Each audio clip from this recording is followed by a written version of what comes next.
Group 6 Podcast.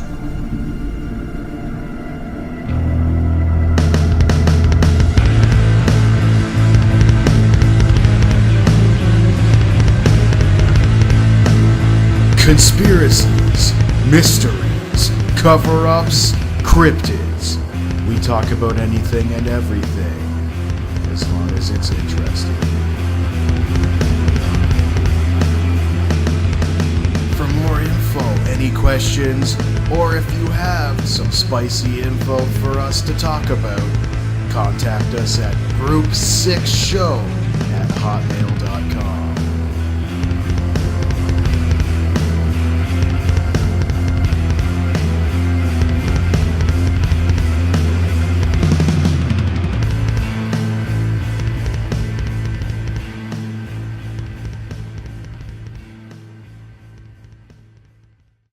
You want to know a good thing about a podcast, Manny?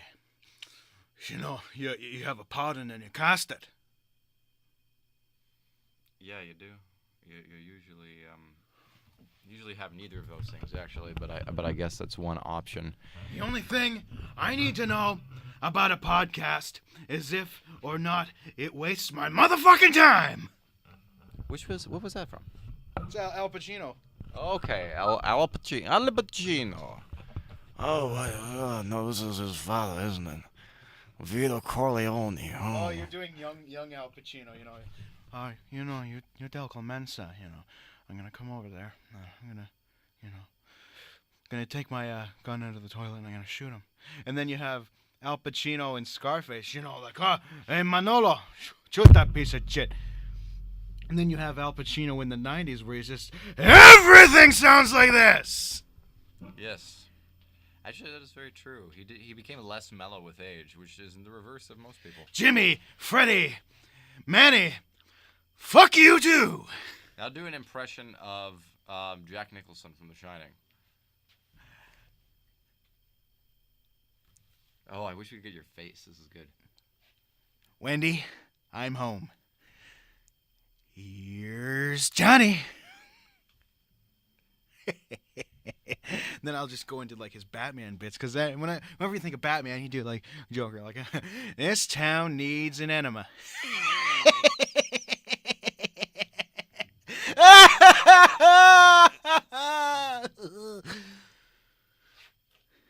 Little hot on the collar. I'm glad you're dead.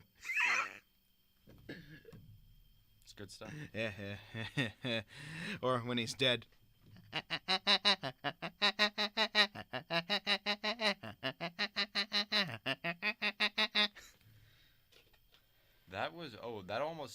That reminded me of The Shining, where he's frozen and he's just still smirking and grinning at you. That's funny. There's a death scene in The Shining where he's smirking. Then in Batman, when he dies, he's still smirking, and then there's that stupid little laugh thing. This town needs an enema. What's another good line from that movie? Oh, nice suit. You wouldn't hit a man with glasses now, would you? What was that? It was like of those Batman movies. What was the one with the penguin in it? Batman Returns. Batman Returns. Okay, so which were the good ones and which were the shitty ones of the Tim Burton movies? Well, Batman and Batman Returns, and then you have Batman Forever, which is like sliding into bad. Then you have Batman and Robin, which is like, Mr. Freeze, nice to meet you. Chill. Can you be cool, Batman? You see, when I was a kid, that was my first exposure to live-action Batman. Was actually Batman and Robin. Mine was Batman Forever, so because I like Jim Carrey, and then Jim Carrey was the Riddler in that one. Yeah. Oh, he did a good job. Yeah. But it's one of those movies where it's so ridiculous that you don't take it seriously. George Clooney said that it was so far gone that he was like, you know what, I'm gonna play it as if Batman and Robin are in love, because I don't think there's any way to save this movie. I might as well take it for a ride as it's going down. There's a fan theory that those two movies are actually movies set in that universe that were made after Batman Returns because somehow Bruce Wayne's story gets out, and that's the fan theory. Those two Right. are because they're so like fantastical compared to Tim Burton's. Oh yeah. Oh People yeah. are saying those are blockbuster movies within the universe. Right. That I don't know why. Maybe just to get past the fact that Gotham's so gloomy. I don't know. There was something that appealed to me about them when I was a kid because like no one tries for kids, but kids can also see through it. So like whenever I saw all those comic book cartoons, like I knew they were cheesy and I didn't actually get it, but like all the other kids are into it, so it must be good. So I was ironically able to appreciate it because I like accepted a certain level of badness like right from the get-go. So when I saw Batman and I don't know if this is making any sense, but when I saw Batman and Robin and like they're pumping Antonio or whatever full of whatever, I was like, yes, this is just like so bad it's good cheese. And I was like, Bane. well, that was terrible too. The Christopher Nolan Bane voice. I know you're talking about the other one. Oh but God, his. You have my permission to die. Oh, here it goes. Okay. Well, perhaps he's wondering why someone would shoot a man before throwing him out of a plane. But you know, if you took it off, it would just be Sean Connery. Oh yes, I slept with your mother last night, Trebek. Then you have Bane. It's just It would be extremely painful. Do you know what though? That was almost appropriate because after the Joker is locked away, it only makes sense. Like the city would now be infested with like the scum criminals, like the ones that didn't make the cut, and that to me explains why someone like Bane can become so powerful. and why the League still wants to destroy Gotham, even though Ra's al Ghul already died trying to do it. Yeah, Well, if you think once your leader dies, you'd kind of fuck off. you would think so. Although then again, when Batman fakes his death, you'd think that then it would actually not do anything, that it would still be a dangerous place. I think that, or I didn't really get the ending, and I didn't understand why they set up for Robin and they set up for a sequel when they knew they weren't going to make a sequel. I think it was just to end it and to show that there was going to be another Batman, but that basically it's a bookend. That is done. Now we have the DCU film franchise, which is a new slate for Batman. Oh yeah, and don't get me wrong, I'm glad that Christopher Nolan isn't making more because he actually made 3 decent movies.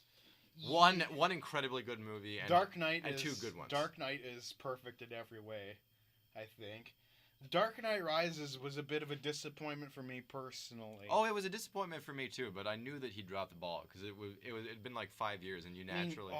It's just so damn unfortunate that Heath Ledger died. Yeah. Imagine that movie, Oh my god. but if the Joker was still alive. That would have been perfect. That would have been perfect. Although, you know what? I think that a lot of the appeal of The Dark Knight, I mean, it sounds horrible, was the whole fact that since Heath Ledger is dead, there was mystery around that character. Yeah. He will never explain his performance. So we can read whatever we want into it. And that is, like, I mean, it's horrible. Like, someone shouldn't have to die for that kind of thing to happen. But, like, He did. he did, and it had an effect. Yeah, it was very unfortunate. Like, definitely deserved that Oscar. Oh, I totally agree. I totally agree. Unlike, Tom Hardy. Yeah. though Tom Hardy is a good actor. Oh, he is. He did give it his best, and his performance was good. It's just, I I think felt he was a little miscast. I think Bane should have been full South American lucha, Yes, I agree. and instead of like a traditional Latino accent, he went more with a Romani English accent. It's okay. It's a different take on Bane for sure, and it makes it more grounded and realistic because really Venom can't exist in real life. Now, do you know much about Romani English culture? Just what I've read. Because that's like Michael Caine is part Romani, interestingly. So I don't know if he had any influence on that. I am actually part Romani distantly, and I have cousins in England that I visited. Yeah. They have a very interesting accent. It's like gutter accent almost like to us, but it's like all right, it's like Bert from Mary Poppins, but like Oh, so but like not but fake. not fake, not Yeah. fake Dick Van Dyke. Yes, yeah. Hello, Yeah. mates. Hello. All right, yeah. Here we got the horses. Yeah, we're gonna get our construction company going. Actually, they own a construction. Ladies and gentlemen, can I have your attention, please? Oh, now I'm thinking of Chitty Chitty Bang Bang. Oh. Where they gave up. Chitty They Chitty Bang just- Bang. Chitty Chitty. Did you know They the gave original novel was written by Ian Fleming, Yes. who created James Bond? Yes, I did. How do you go from James Bond to Chitty Chitty Bang Bang? Yeah. I mean, as a kid, I loved Chitty Chitty Bang Bang. Yeah. Oh, I love the movie too. But I was just saying it's really funny that like he gave up doing an English accent. Like he was just like they told him no. I have you too. Yeah. Well, it makes sense. He's American. Yeah. Dick Van But his Dyke. dad's English. Like I don't know what happened. Like when he was off, working in the war, and then Dick Van Dyke got born overseas, and then he moved back to England. That's how I choose to interpret it. Cause like otherwise it's like the grandpa's English, the kids are English, Dick Van Dyke's American, and we know why he's American, but we don't know why in the universe he's American. It's funny, you brought up Michael Caine a few minutes ago when we were talking about Romani accents. He really, I think, He has one. they should have had more. I love his like Cockney accent. It's Yeah. like the best. I think there wasn't enough of him in The Dark Knight Rises. They needed an excuse for him to screw off until the end. I didn't feel there was enough of him in the second one either. I felt that and Morgan Freeman, like they underplayed them both, and I get why. They're characters that you see at the start of a story. I don't buy either that Alfred would ever leave Bruce. Yeah, I agree. Like, I swore to your parents, I can't do it. Sometimes I can do it. But then he just becomes crybaby Alfred and, pissy eyes. I'm sorry. I failed you. You trusted me and I failed you. That's actually a really good Alfred impression. Actually, do you know what? That, to me, suggests that, Nolan is good at hiding his weaknesses more than he's just a good director. And he is good, but, he'll know where he can be lazy, so he'll make a supporting character like Alfred a little less well-written than the main ones. Make him a little pissy-eyed bitch. Now I sound like Alfred in Gotham. A little bit. Yeah, Master Bruce, get your ass down from there. What did I tell you? Get your little ass down from there. Well, when I was a kid, just knowing, the cartoons and stuff like that, I always imagined Alfred as a bit, more cliche, but also a bit more stern. Definitely in the... Yeah. Well, sir, I think you should be going over here to this place. I can't... Oh, Jesus Christ. I have dinner in the crock pot for you, sir. No, I like how he's portrayed in the Arkham games and in the animated series. Probably the best. But I'm kind of liking the Gotham version as well, even though I haven't watched Gotham in a while, because there's not enough of him. Oh, yeah, If for they sure. focused more on Bruce and Alfred, I think it'd be a better show. It's kind of getting, to the point where they can't decide, is this going to be a father-son drama, or is this going to be a police procedural, or is this going to be a comic book show? What are we doing? Yeah. Yeah, I know what you mean. It's hard to say. Not to say it's a horrible show. I mean, I liked it. I just can't stay up on Monday for all this crap that they're trying to put in for filler. Yeah. If it was on I bet you if it was on a slot other than Monday nights, I would be up for it. I'm just gonna wait for it to come on Netflix. Well, you see, that's what most people are doing now. It's the same thing with Better Call Saul. I intend to watch it. I intend to watch this show fully, but I can't. Yeah. I gotta stick with it. Well, I mean, where we are, not only do we not have TV, but we have shitty internet, so Netflix barely works. So it's I can't watch any new shows unless I go to the school library and hide out and use Netflix while no one else is looking. It's not like anyone uses that library for anything. Probably shouldn't admit to that on this podcast. Actually, you know what? I'm going to see if we can do anything with this. I'm going to clean it up and then take all the parts where I'm speaking and blow up the volume. See if we can cut out the shitty bits.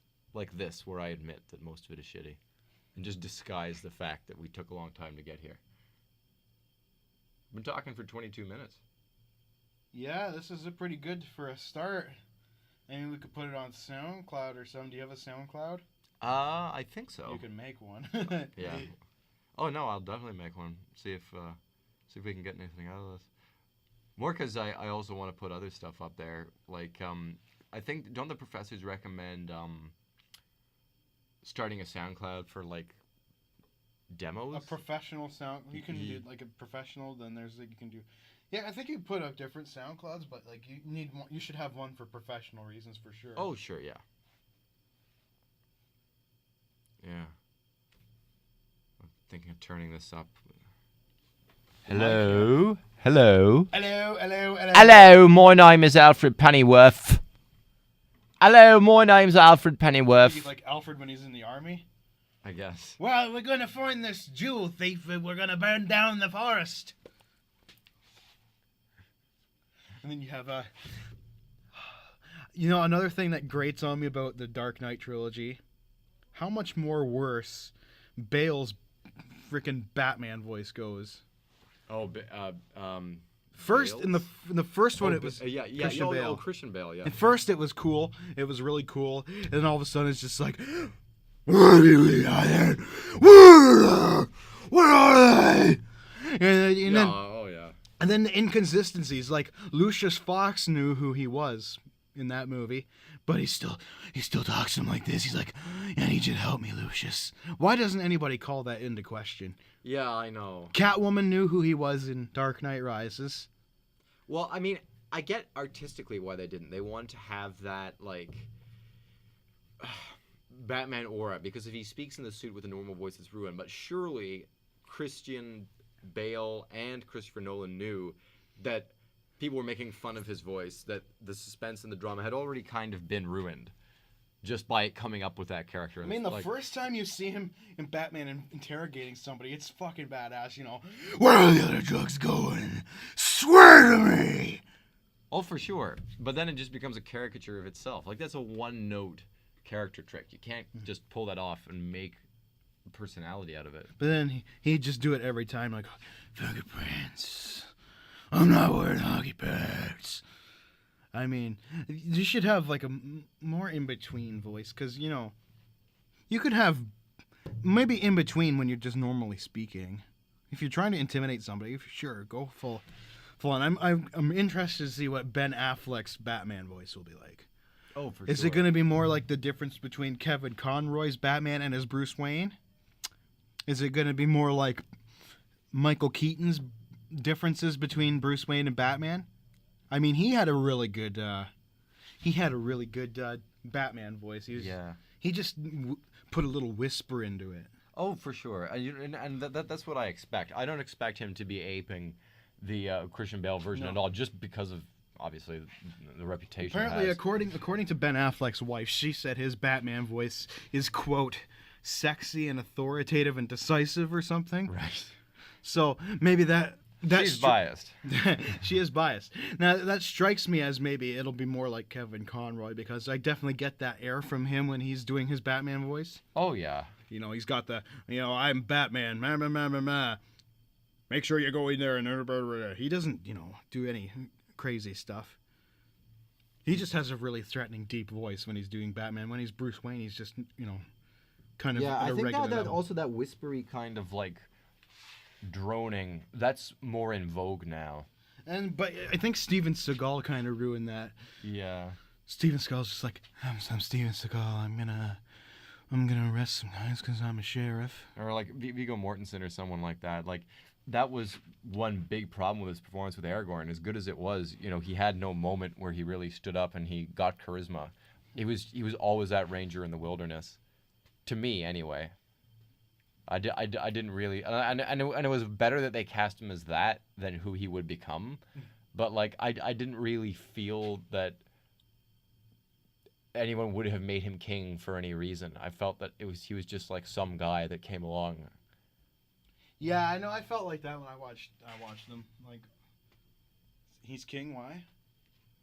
It's kind of what I... Like, I mean, he hasn't even... Like, he brought the dead people, but, like, he didn't really do anything heroic, that they saw of his own will and by his own strength.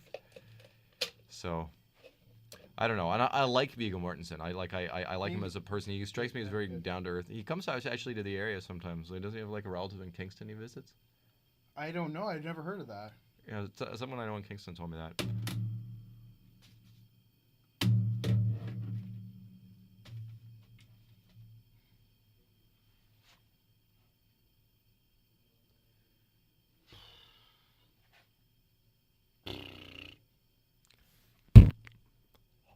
I think we've run dry. I think so.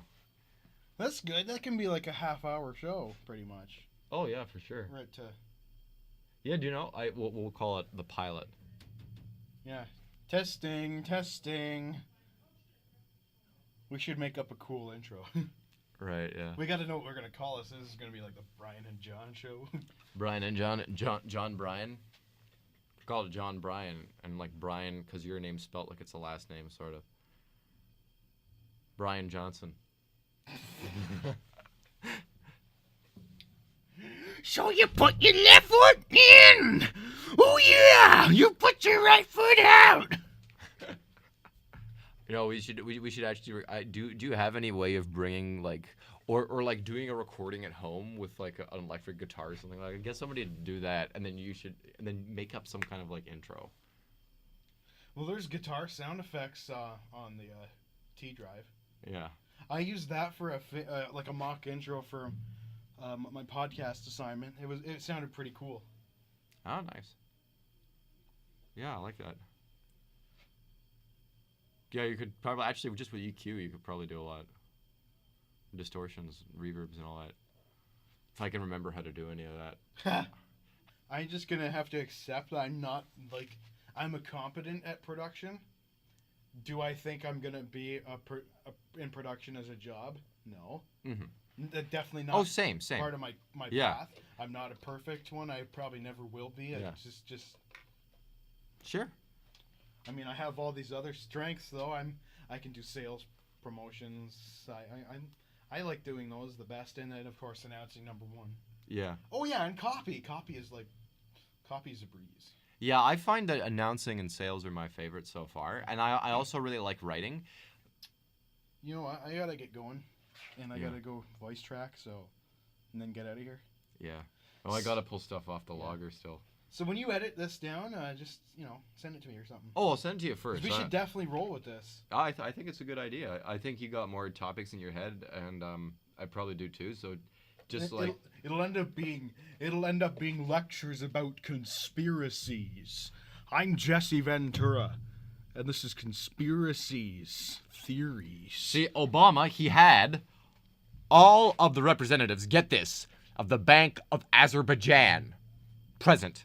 Why the hell would he want to do that? Well, I think there's clearly a link between Azerbaijan and Turkmenistan. I'm gonna have to talk to my friend Alex Jones about this.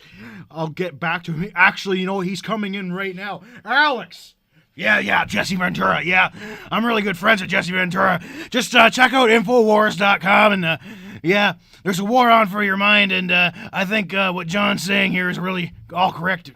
Thank you for bringing me into this, Alex Jones. I really appreciate being associated with you. I think that's going to do good things for my career. Yeah, it will, because I'm a radio guy myself. I have my podcasts, and I have my just go on Infowars.com and you'll see I have my Alex Jones radio show. And I'll be talking all about everything from conspiracies to more conspiracies, and how the government's fucking you in the ass. You know, my dad actually subscribes to satellite radio, and he's got Alex Jones and Glenn Beck. I don't know. I know he takes Glenn Beck seriously. I don't know how much he actually believes in Alex Jones. He says he doesn't, but you always get this part. I'll tell you something about Alex Jones. I believe in him totally. He's from Texas and I'm from Minnesota, so we're basically on opposite sides of America here. Well, not really. I live south of him now. I'm in Mexico. I live off the grid. But I'll tell you something about Alex Jones. He is 110% real. He is 110% an advocate for this country and the freedoms that were being taken away from us by Barack Obama. So you know what you need to do? Get me ballot access across all 50 states and elect me for president in 2016. if I can get ballot access across all 50 states and access to the debates, maybe I'll run for president. Maybe. I'm thinking about it. Mr. Trump? Is that it? Who are you doing an impression of? I'm Jesse Ventura, and this is Conspiracy Theory. Oh, right. Yeah, Jesse. That's right. Yeah. Okay. Well, we would love to have you as president. I mean, we can't do any worse than what we've had already, as far as I'm concerned. Yeah, and if I was a Canadian, I would probably run for prime minister as well, but apparently Minnesota's not close enough to the border. Well, it's right there, but it's not close enough to being Canadian. But, you know, you see a lot of goofs in there, just like in Canada. I always thought that Minnesota was more Canadian than the Canadians. Oh, Minnesota, North Dakota. All of those border states are pretty much. They're the same. They're all drinking, Labatt up there. There's a lot of overlap. I saw some of those goose heads come over on a boat, and I think they were swimming in whale sperm over in the east end of Canada. This is the first I've heard about this, but you definitely have me curious to take a trip to Eastern Canada and see this. Oh, are you telling whale me jizz. you want to swim in 95% whale jizz, because that's what it is in the Atlantic Ocean? Really? What now? Why? What government scheme is this linked to? You read my next book that's coming out. It's called Whale Sperm.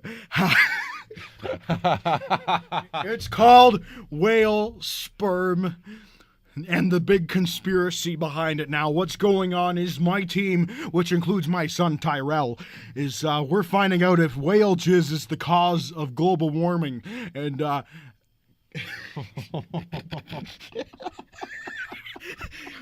it's the cause of how all the glaciers are falling into the ocean and melting down and bringing up all the sea levels. You know, California could get wiped right off the map, and New York City, you don't want to lose New York City, do you? No, definitely not, with you in it. Now, I have this excerpt from this book, and it claims that the godless, liberal, secular government, as Alex Jones, I think that was his influence on the book here. Yeah, it was. It was. You see, what happens is when these whales have sex, they're coming a lot, and not all of it makes it to the ovaries of the other whale. So you end up getting it in. That's why the sea is salty. It's not salt water. It's jizz water. So is this like is this like why too much masturbation, or are the evil liberals giving whales whale porn or something like that? Or are they jerking off with their fins? Well, there's something about that, Alex. What was it you were saying about the submarines? Well, Jesse, that's one of the things I was researching. Is there was a lot of activity from the Russians and the American submarines. They have big screen TVs on there, and they're playing different kinds of porn. I mean, just to see how these guys get in the mood, and it's a really good aphrodisiac. And these whales started porking. And there it is, folks. That's what it is. Now, you decide if this is true or not. I wouldn't go swimming in the Atlantic Ocean off the coast of Newfoundland. But there you go. There's another conspiracy theory for you. Thank you very much, Mr. Ventura, Mr. Jones. Yeah, you're welcome. Just once again, for the 1 billionth time, check out Infowars.com. I'm sure the audience will do that and make up their minds for themselves. Oh, one more thing. If you go on auratv.com, there's my new show, Off the Grid, because they took me off TV. I don't think they like some of the things I was talking about on conspiracy theory. But now Aura TV is a website, and it's an internet, kind of a mock TV thing. I film my show Off the Grid on a green screen right at my home in the Baja.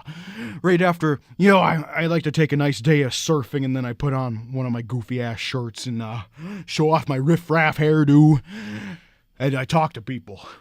So just check that out, auratv.com, Off the Grid, or go to my YouTube channel, Jesse Ventura, and check out my Facebook, Jesse Ventura, and then we have, on Twitter, you can find me at GovJVentura.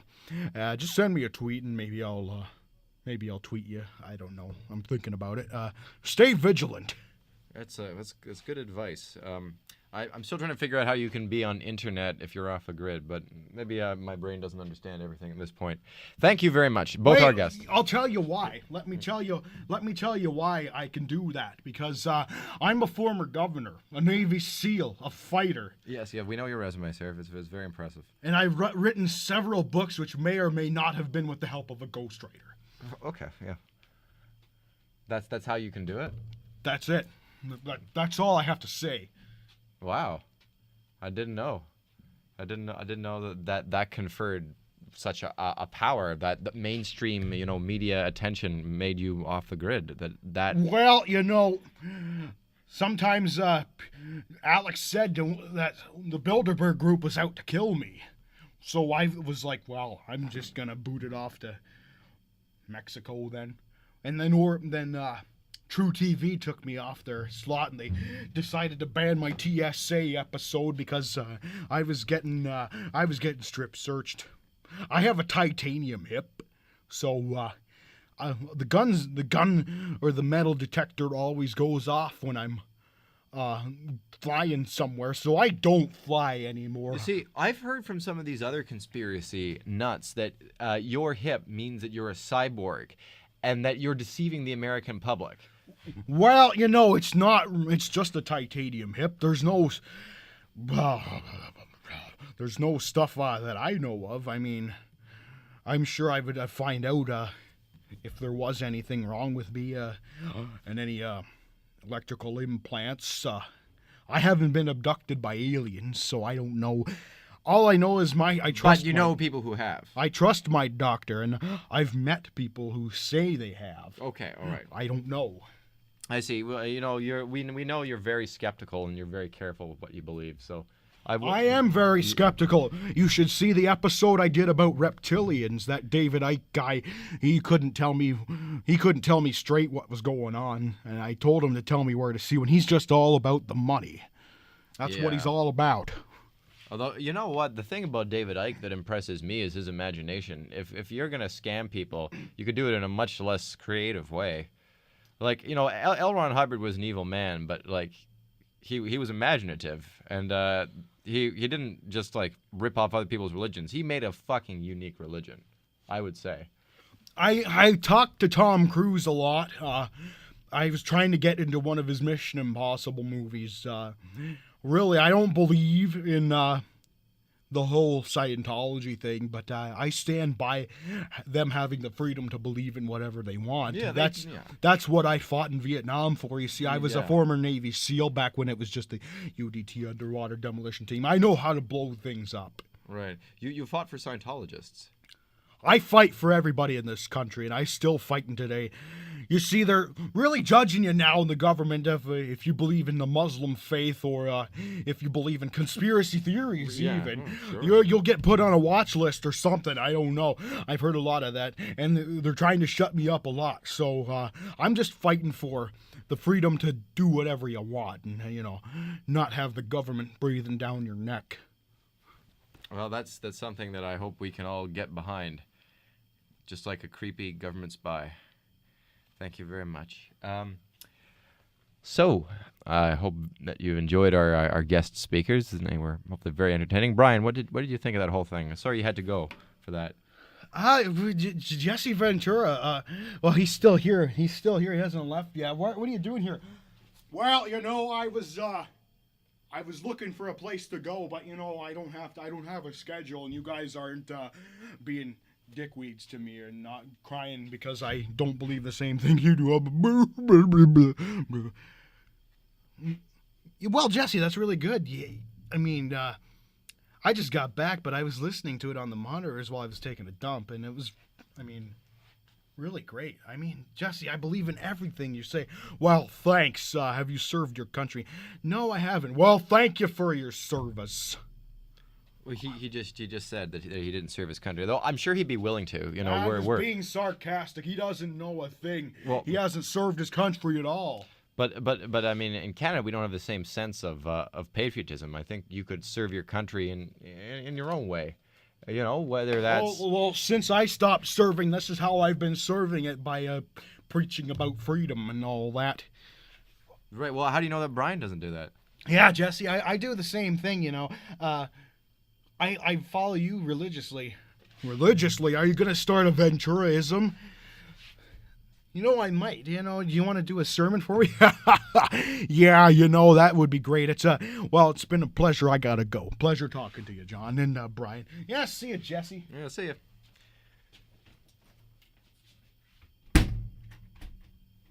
What a fucking nut job. Oh, hey, yeah. What did you think of that whole thing? Jesse Ventura is a good man. Oh, yeah, yes, yeah. I was just saying that. Good man, such a good man. I really admire him. What an intellect. Whale jizz. Yeah, you know, yeah. I went swimming in Prince Edward Island actually last time I was there.